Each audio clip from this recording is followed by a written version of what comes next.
அன்பான நேயர்களே, இனிய வணக்கங்கள். இந்த வீடியோவில் நாம் ஜோசியத்தை பற்றியோ அல்லது இலக்கியத்தை பற்றியோ அல்லது மருத்துவத்தை பற்றியோ பேசப்போவதில்லை. காமெடி, நகைச்சுவை பற்றி பேசப்போகிறோம். எப்போவுமே லைஃப் சீரியஸாக இருந்ததுனாக்கா ரொம்ப போர் அடிக்கும். அதனால் இடையிடையே சிரிப்பு அவசியம்.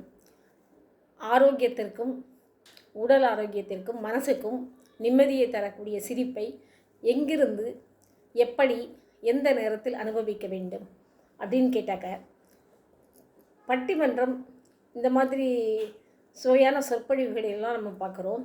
இந்த பட்டிமன்றத்தில் ஒரு விசேஷமான ஒன்று என்னன்னு கேட்டாக்க, திரு மோகன சுந்தரம் அவங்க, அப்புறம் சாந்தாமணி இவங்கெல்லாம் பங்கேற்றாக்க அந்த பட்டிமன்றம் சிரிப்புடையதாக அமையும்.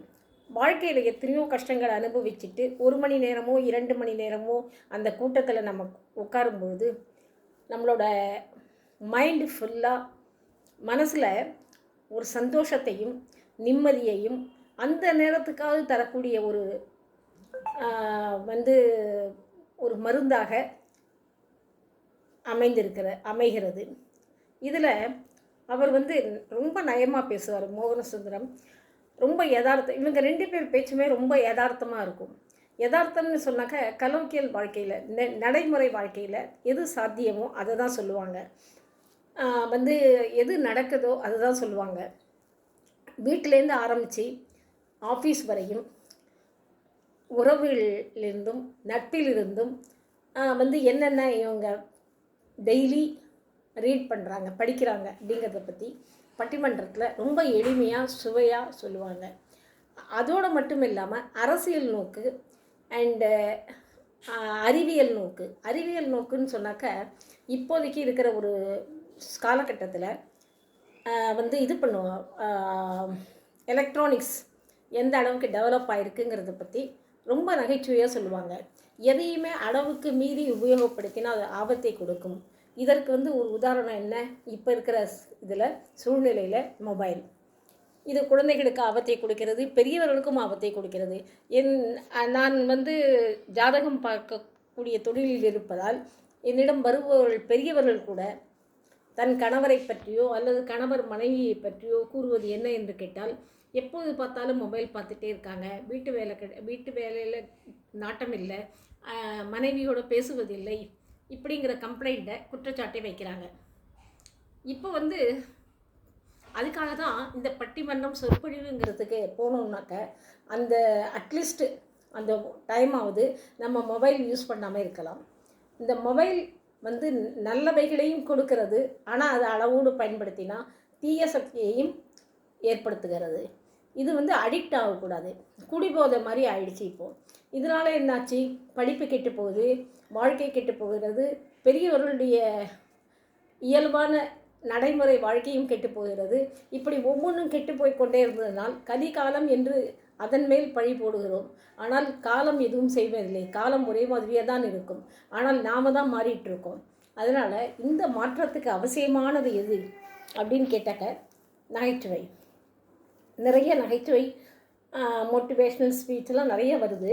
ஆனால் இந்த நகைச்சுவைன்னு நம்ம சொல்லும்பொழுது இவங்க பேசுகிற பேச்சில் உறவுகளை கிண்டல் படுத்துவதாகவோ அல்லது பெண்களை தாழ்த்தி பேசுவதாகவோ நாம் நினைக்கக்கூடாது. இவர்கள் வேடிக்கைக்காக பேசுகிறார்கள், ஆனால் இருப்பதை தான் சொல்லுகிறார்கள். இதை நாம் நன்றாக புரிந்து கொள்ள வேண்டும்.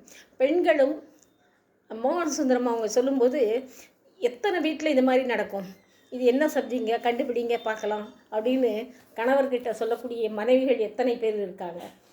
அதே மாதிரி கணவர் யாருடையாவது பேசினாக்க எந்த வயசானாலும் சரி அந்த மனைவிக்கு மனசுக்குள்ளே ஒரு சஞ்சலம் ஏற்படும். ஏன் இவர் நம்மக்கிட்ட இப்படி பேச மாட்டாங்கிறாரா, எதிராளிகிட்ட இப்படி பேசுகிறாரான்னு. அப்போது இந்த சின்ன சின்ன சிந்தனைகள் எல்லாருடைய மனசிலும் ஓடிக்கொண்டிருக்கும். இதை நம்ம தவிர்க்கணும். இதை எப்படி எடுத்துக்கணும் ஈஸியாக அப்படின்னு நம்ம பார்க்க போனாக்க, வாழ்க்கையில் நகைச்சுவைக்கு பஞ்சம் இல்லை. ஆனால் நம்ம என்ன பண்ணுறோம், எப்போ பார்த்தாலும் ஒரு கோபம், கடுகடுப்பு, அந்த பச்சை மிளகாயும் பட்டை மிளகாயும் சேர்ந்து அது எப்படி இருக்குமோ அது மாதிரி நம்ம மூஞ்சி வெடிக்கிற மாதிரி வச்சுக்கிறோம். ஆனால் அப்படி இல்லாமல் சிரித்து சாந்தமாக இருங்க. சிரிக்கும் பொழுது நரம்புகள் பலப்படுகின்றன என்று சொல்லுவார்கள் யோகா கிளாஸில். சிரிப்பதால் இன்னொன்று என்னன்னு கேட்டாக்க, மனம் விட்டு சிரித்தால் நோய் விட்டு போகும் என்றும் சொல்லுவார்கள். இந்த அட்மாஸ்ஃபியரை வந்து நம்ம எப்படி வச்சுக்கிறோமோ அந்த ஒரு அலையோட்டத்தில் தான் நம்மளுடைய எண்ணங்கள் மாற்றம் கொள்ளும். அந்த எண்ணத்தை மாற்ற வேண்டும் என்று சொன்னால் நகைச்சுவை ரொம்ப அவசியம். இந்த நகைச்சுவைக்கு பெயர் போன மோகனசுந்தரம் அவர் சாந்தாமணி 2 பேரும் அவங்க அந்த கொங்கு நாட்டு பாஷையில், கோயம்புத்தூர் பாஷையில் பேசுவாங்க. ரொம்ப அழகாக இருக்கும், அருமையாக இருக்கும். ஸோ அவங்களோட பேச்செல்லாம் நம்ம கேட்கும்பொழுது, ஆஹா இவங்களோடய நம்ம இருந்துடலாமே அப்படின்னு தோணும். ஏன்னா 24 ஹவர்ஸும் அது மாதிரி அவங்க வீட்டிலலாம் அவங்க அப்படி இருக்க மாட்டாங்க. அது மாதிரி சிரித்து பேசி இருக்க மாட்டாங்க, வெளியில் தான் பேசுவாங்க.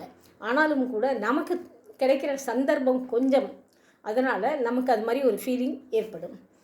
இப்போது நகைச்சுவை நம்ம வந்து நகைச்சுவைக்காக சில பயிற்சிகள்லாம் கொடுக்கறது உண்டு யோகாவில்.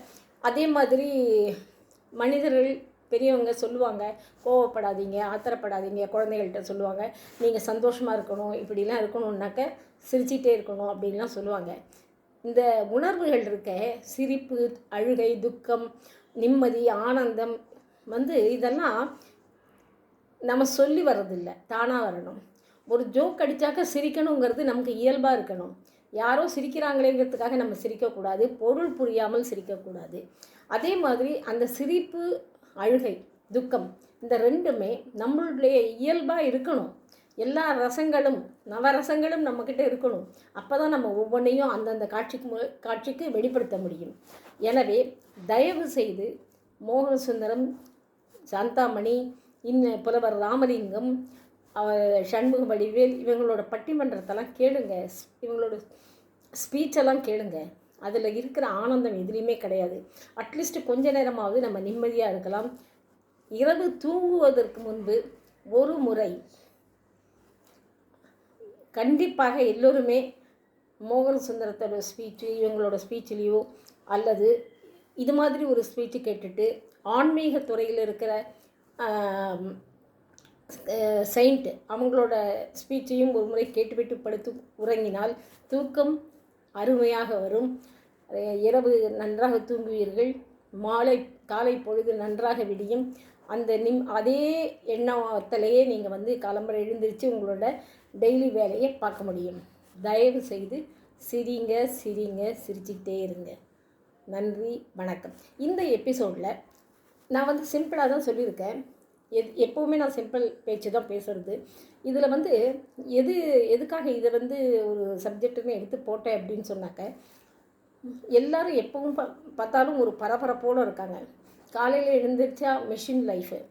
இப்போது ஸ்கூலுக்கு போகணும், பள்ளிக்கூடத்துக்கு போகணும், அவங்க ஆஃபீஸுக்கு போகணும், இவங்க லஞ்சு பேக் பண்ணணும், பேரண்ட்ஸ் வேலை பண்ணணும், ஒருத்தர் ஷூ காணும், ஒருத்தர் சாக்ஸ் காணும். இப்படி ஆரம்பிக்கிற காலை பொழுது அவங்களுக்கு தன்னுடைய நேரம் என்று ஒதுக்குவதற்கு எதுவுமே இல்லை. மற்றவர்களுக்காகவே வாழ்ந்து கொண்டிருக்கிறார்கள். எனவே எல்லோரும் தனக்காகவும் வாழுங்கள். தன்னிலும் ஒரு உலகம் இருக்கிறது என்பதை உணருங்கள். நன்றி, வணக்கம்.